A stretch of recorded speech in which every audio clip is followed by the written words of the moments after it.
Hello educators. So today I'm going to share with you that how phonics can help your child learn number names from 1 to 999. Yes, आपने बिल्कुल सही सुना है.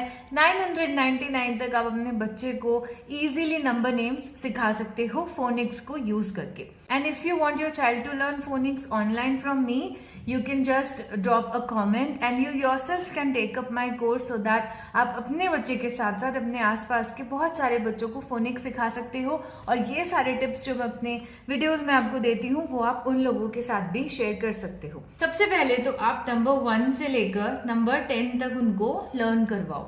And learn करवाने से मेरा ये मतलब नहीं है that you are making them write from 1 to 10. Okay, write full page of 1 spelling, write full page of 2 spelling. No, there is no need to do that. If you are explaining one single spelling to your child, it will be easier for him to understand and then write. तो अगर बच्चे को phoenix पता है तो वो easily कोई भी स्पेलिंग लिख सकता है. बट अगर नंबर नेम्स की बात करें तो बहुत सारी स्पेलिंग्स ऐसी हैं जो थोड़ी सी ट्रिकी हैं, जो फोनिक रूल्स फॉलो नहीं करती है, सच एज 1. इट्स ONE 1, जहां पर कोई फोनिक रूल फॉलो नहीं होता है. Similarly it is with 2 also, TWO2, जहां पर कोई भी फोनिक रूल फॉलो नहीं होता.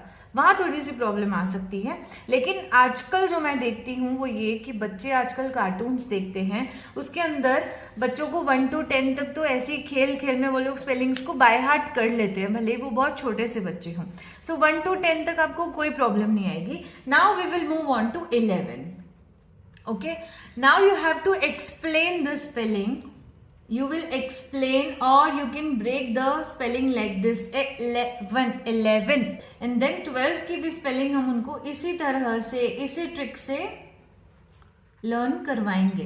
पहले आप उसको एक्सप्लेन करोगे एंड देन आपका बच्चा उसको आराम से लिख पाएगा. देन फ्रॉम 13 to 19 क्या हो जाता है, मोस्टली अगर 13 के बाद देखा जाए तो जो एक्चुअल नंबर है उसके बाद टीन ऐड हो जाता है. यस, सिर्फ आपको उसको 13 समझाना पड़ेगा. उसके बाद 14, 15 में भी फोनिक रूल फॉलो होता है. 16, 17, 18, 19 तक आपका जो जॉब है बिल्कुल इजी है, क्योंकि अगर आपने उसको ये सिखा रखा है, फोनिक सिखा रखे हैं, तो बच्चा आराम से ये लिख लेगा. Now comes the spelling of 20. अभी तक एंड में टीन चल रहा था. Now it will be T20. सो 20 आप कैसे सिखाओगे? 20. This way you will break the word and you will make him understand. इसके बाद जो मैं देखती हूँ बहुत से लोग ऐसे ही सिखाते हैं कि चलो अभी 20 लिख लिया, नाउ राइट 21. अब 21 को पूरा पेज भर के, देन 22 को पूरा पेज भर के, ऐसे तो आप बच्चे को सिर्फ थका रहे हो. मेरे हिसाब से कोई वैल्यू बच्चे तक नहीं जा रही है. आप क्या कर सकते हो, इंस्टेड 20 के बाद आप उसे सिखाइए 30. जो 13 में उसने थर लिखा था, सेम थर यहाँ पर लिखना है और टी लिख देना है.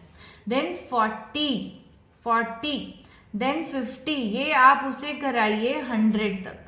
जब आप 100 पर पहुंचेंगे सो 100 को इस तरह से ब्रेक कीजिए and then make him understand the spelling of 100. Now what will happen, यहाँ से आपको 2 बेनिफिट्स मिलते हैं.